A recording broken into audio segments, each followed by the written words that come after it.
What's up everyone, Jared here. So there's hundreds, maybe even thousands of different types and brands of budget Bluetooth earphones or in-ear headphones, ranging in prices from as little as maybe 12 bucks and up.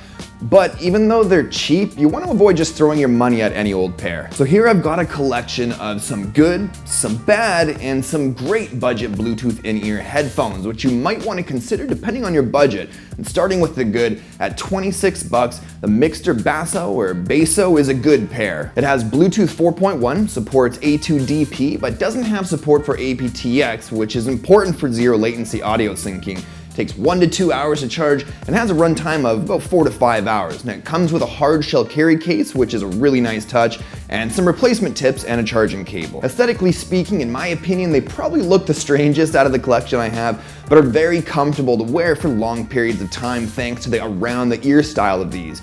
But sound quality is lacking a little with very little bass and a slight tinny sound. They're pretty good for 26 bucks, but there's still better options out there. Next is another good pair from Aukey, and at 25 bucks, the EP-B4s are actually a pretty good purchase. So we've got Bluetooth 4.1, support for A2DP, and claims to have support for aptX, but I've experienced some noticeable audio latency, which leads me to believe that's a false claim, and that sort of pissed me off. It has a charge time of 2.5 hours with about 4.5 hours of runtime. It comes with a nice selection of goodies such as 3 pairs of ear fin sizes and 3 pairs of replacement tips, a cable manager, charging cable, and a carrying pouch. Now the sound profile is awesome. It produces really nice punchy bass, crisp highs, and great vocal clarity. Now these may not be the best, but are one of the best sounding budget Bluetooth headphones I've tried. Moving on to the bad, and starting with the least of the two evils I have, is the IBE04s. Now they do have a striking aesthetic similarity to the Aukeys, but they couldn't be more different, and at 23 bucks,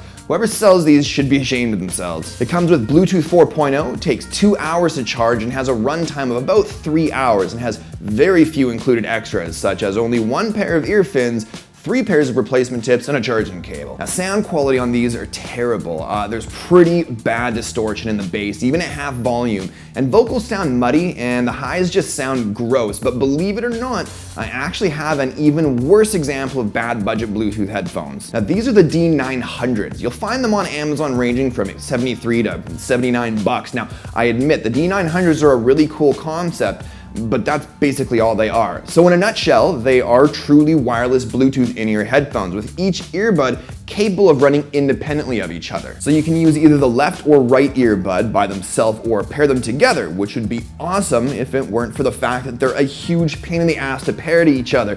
And when they are paired, the signal cuts in and out, causing your listening experience to really suffer. So we're looking at Bluetooth 4.0, limited included extras such as 1 extra pair of replacement tips, which are the same size but different color as the pre-installed tips, a little Velcro strap for bundling up the charging cable, which wasn't included, and then finally the charging dock. Now granted, the charging dock is a pretty awesome idea because it packs an internal battery and it's supposed to be able to charge the D900s up to about 6 times. The only problem is the D900s is supposed to last about 4 hours, but in real world usage, never lasts more than give or take 45 minutes. And what's more, the audio quality sucks with flat bass, mild vocals, and pitiful highs. So at 73 bucks, these are probably the worst offenders and probably aren't even worth 15 bucks, at least in my opinion. And finally, we arrive at my favorite out of the bunch. Coming in at 30 bucks is the Initech Taurus. To me, these strike the perfect balance between audio quality and modern features and price. Now the Taurus comes with a CSR 8645 Bluetooth chip, which means Bluetooth 4.1 and not only A2DP audio quality, but also my beloved aptX. So these are what I use to watch TV at night with when my more expensive over-the-ear Bluetooth headphones battery dies and zero audio latency is really important to me. And as mentioned before, we've got Bluetooth 4.1 as well as an awesome 8 hours of battery life with around 3 hours of charging. Now they do come with a limited number of included extras, and like the D900s, they only come with 1 extra pair of replacement tips in addition to the pre-installed tips, but at least they come in 2 sizes and are shaped pretty well, kind of eliminating the need for ear fins. They also come with a charging cable, a nice soft shell carry case, and what's more of a feature than an extra, the tops of the earbuds have magnets so that you can snap them together while they're around your neck so that you don't lose them, which I thought was a really nice touch. And audio quality is great. Now the bass might not be quite as impressive as the Aukeys, for example, but still very present with vocals and highs sounding very full and clear with zero distortion even at max volume. And with all that being said, I think the Inatecs are a perfect example of features features and hardware you should be looking for when in the market for a new pair of budget Bluetooth in-ear headphones. Anyways, I'll have links to everything you saw in this video down in the description below, but before you go, do me a favor and let me know in the comments what you look for when searching for a pair of budget Bluetooth headphones. Also, if you liked the video, don't forget to tap that like button to let me know, and subscribe if you're new to my content. But thanks as always for watching, and I'll talk to you all in the next one. Cheers.